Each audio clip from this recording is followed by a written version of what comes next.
Good morning and welcome to PT on ICE Daily Show. My name is Dr. Jessica Gingerich and I am on faculty with the Pelvic Division here at ICE.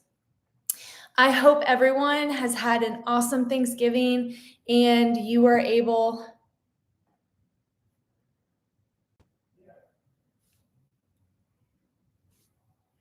Good morning and welcome to the PT on ICE Daily Show. I think I am having some difficulties with my internet.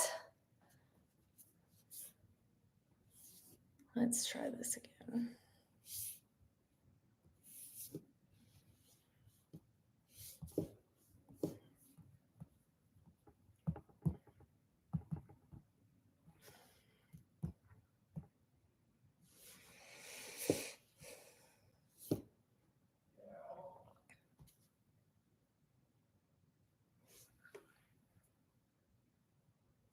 Good morning. I'm sorry about that. I think I was having some difficulty with my internet. Welcome to the PT on ICE Daily Show. My name is Dr. Jessica Gingerich, and I am on faculty here with the Pelvic Division at ICE. I hope everyone had an awesome Thanksgiving and was able to spend some time with some family and enjoy some downtime. Today, we are going to talk about some clinical pearls about urinary urgency. How can we get objective data to track this progress? And some powerful interventions to help get this under control and really get your patients their lives back. So this can be something that really holds people back from living their life, whether that's at the gym or really doing anything, going out and doing fun things with family and friends, going out shopping. It can really be controlling. So before we get started, we're going to talk about some housekeeping items. Our next online cohort begins January 9th. So head over to the website to sign up and secure your spot. We have a few more live courses to round out the year. So if you are looking to dial in some of your internal assessments and then treating that higher level athlete, head over to ptonice.com to sign up. We also have some certifications rolling out in the new year. So keep a lookout for what you need in order to become ICE certified for whatever division that you're interested in. So no one talks about bladder habits that we should or really maybe even should not be paying attention to. No one tells us that some of our most favorite things like coffee and carbonated beverages, alcohol, how they can be negatively impacting our brain's ability to tell us when we're full, or even if it's irritating to the inner lining of our bladder. We learn to pee just in case, or to ignore our first urge and replace it with something other than water. So again, caffeine, carbonated beverages, etc. We learn habits that allow our bladder to control us rather than us controlling our bladder. So urinary urgency is a strong and sometimes uncontrollable urge to urinate. This is something where it is smacking someone in the face. They have no heads up. It is 0 to 60. This may or may not be accompanied by urinary frequency and or urinary urgency. So urinary frequency is just going to be peeing a lot in your day. We oftentimes get the question of, what's the magic number? Really it's if it's affecting them and if they feel like it is controlling them. And then urinary incontinence is just peeing in your pants, being unable to control your bladder. And there's different forms of that as well. So we're going to talk about 3 objective measures, which are interesting because they are subjective objective measures to track progress, and then 4 tools to help give your clients their lives back.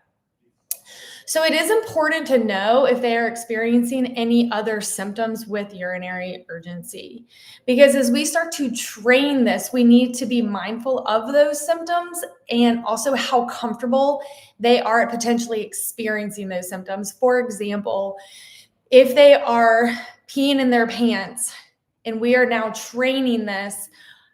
Do they have the things like a pad? So when they are trying to hold their bladder a little bit longer and they leak a little bit, are they going to be okay with that?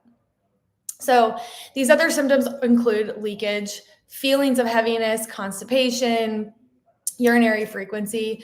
Other subjective data includes daily habits, like are they drinking, or how much are they drinking? Are they drinking enough? Are they drinking too much? Timing of what they drink, and if they notice any foods or specific beverages that increase their urgency, or if they pee just in case. So 3 objective data points. And again, like I said, these are more subjective, but they are still very meaningful. So when you go to follow up, if these are changing, that is going to be a really big deal. So when their first urge presents, how strong is it? Is it like, oh my gosh, I cannot control this? It's kind of like, it's more of like a medium, or is it more light? Like, yes, it's there, but I'm able to push it out a bit.